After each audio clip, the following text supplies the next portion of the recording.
So the first thing I want to do is get to work on my rice. So I want to add a little bit of freshness in. So I've got 2 green onions here that I'm just going to thinly slice up. You can chop up whatever you want. If you want something a little bit punchier, you could obviously do this with like regular onion because we are going to cook this in the oven. But I love a green onion because it's easy to cut, cooks up super quickly, gives you bright green flavor, and it's an absolute dream. When I first started dating my husband forever ago, I've been doing the math lately. Oof. I still like him so much, but I was like, that's a long time. It's wild. He did not like green onions, and I think I just kind of convinced him they're delicious by consistently putting them in the food. Now he loves them. So, you know, it's a good thing. We can all learn. It's a good thing. All right, so I've got my green onions good to go. I'm gonna add those into my rice. Now, I'm not gonna ask you to necessarily make rice. This is the perfect recipe to use leftover rice. I don't know about you, but I am incapable of making the correct amount of rice. I always make way too much. It sits in my fridge. I'm weird, I don't have a microwave, so I'm like, I don't know what to do with this. How do I reheat this? The answer is this way. This is my new favorite way to do it. So I'm gonna go in with those green onions. And then I'm gonna season this cold leftover rice up with just a couple teaspoons of soy sauce. You need a little bit of liquid in there. If you don't wanna do soy, you could do just a little bit of chicken stock, a little bit of water, something like that. I'm also gonna go in with a couple tablespoons of some oil. I'm using a neutral oil here, something like a canola, but if you wanted a little bit more flavor, something like a toasted sesame oil would be great. You could even do olive oil if you're feeling it. Now I've also got a sheet pan over here. I'm gonna drizzle a little bit of oil onto there. What this oil is gonna do, as opposed to that, is it's gonna give you a little bit of crispy on your rice. So not only are you reheating it and making it nice and fluffy on the top, you're gonna get little crunchy, crispy, golden brown bits on the bottom, which is an absolute dream. So I'm gonna give that a toss just to combine. By adding that little bit of soy sauce, again, it's gonna kind of break apart those rice granules that have kind of stuck together and started to dry out. Give enough moisture to plump them up again. All right, this already smells delicious. I'm thrilled. Okay, cool. And I'm gonna spread that out onto my sheet pan. So I want this to be in kind of one-ish nice layer. And we're gonna spread it across the whole sheet pan, even though we're gonna be adding more to this later. That's gonna give you, again, max crispiness. It's gonna be a dream. So just spread that out. Now I wanna pop this rice into a 400-degree oven for just 10 minutes. 10 minutes is gonna get it started, doing its thing. Perfect. That was a really good ooh, guys. This is nice. I was like, that was just the rice. Just wait, we're making a sauce now.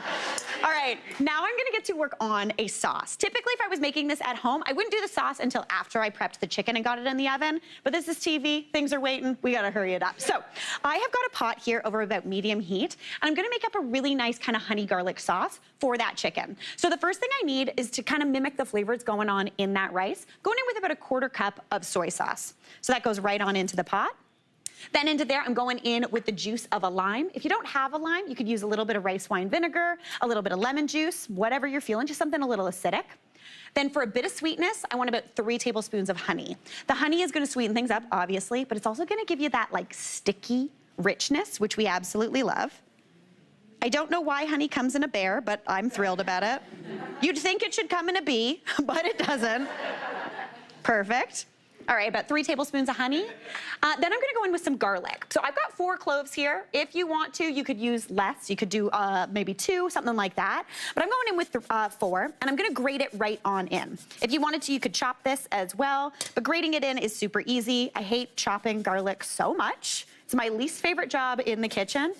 When you're grating garlic on your own, in your own kitchen, it feels like it flies by. When you're doing it in front of a lovely audience and a television camera, it feels like I've been doing this for 18 years.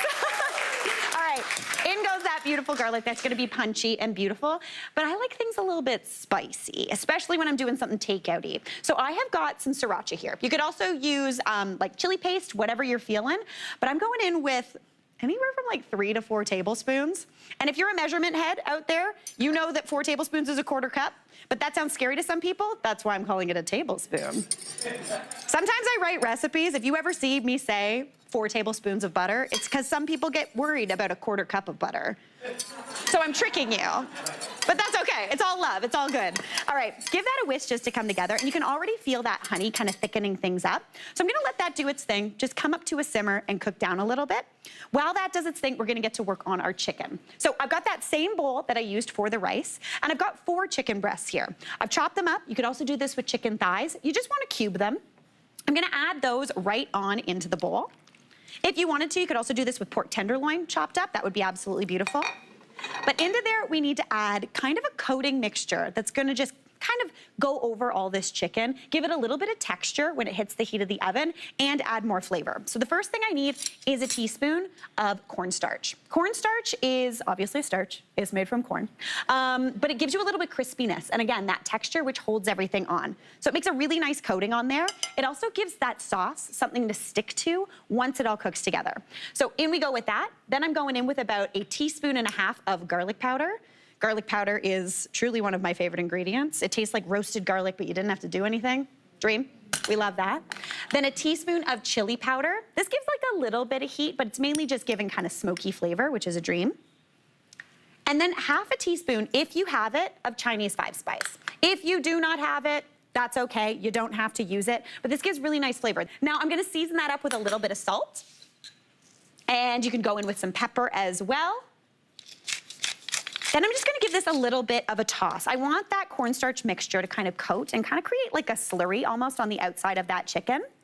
Now, I haven't added any fat yet, but that's because I wanna add the vegetables before I add in my fat so everything gets coated together. So for my veg, I'm going with broccoli. Just 1 head of broccoli cut into florets. If you wanted to, you could go with any sort of hearty vegetable. Even some big chunks of onion would be beautiful. Some sweet potato if you wanted a double starch dinner, always a good thing.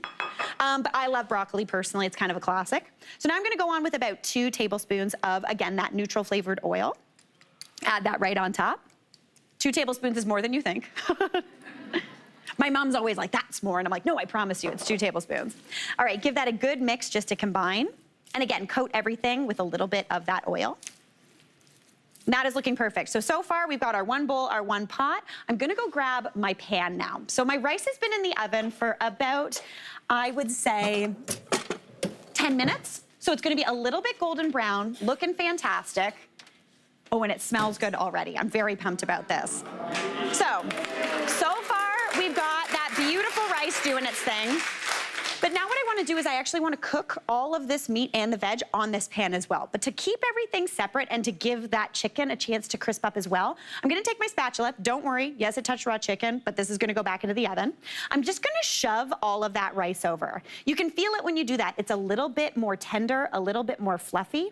By piling it up, it's gonna make sure that rice doesn't overcook. And then I'm just gonna load all of this chicken and broccoli right onto that same pan. This is what I call the seafood boil approach. It's where you add things kind of gradually as they need time to cook. So obviously the rice can use a little bit longer to get that golden brown crunch, but the chicken and broccoli, they only need, I'd say, about 15 minutes until that chicken is cooked through, again at 400 degrees. Pop that in the oven, and then you end up with a little something that looks like this, which is not too shabby. I'm feeling good about this. Looking absolutely beautiful. Now, to serve this up, what I like to do is I like to grab that rice, just kind of lift it off. You can hear and see the little bit of crunch on the bottom. That golden brown color is exactly what I'm looking for. So I'm just gonna plate that right up. It's almost like fried rice, but you do it on a pan, which is always a dream. Then once that rice is plated up, you get that sauce, which is simmering away on the stove. That garlic is cooked down. Come take a peek at this.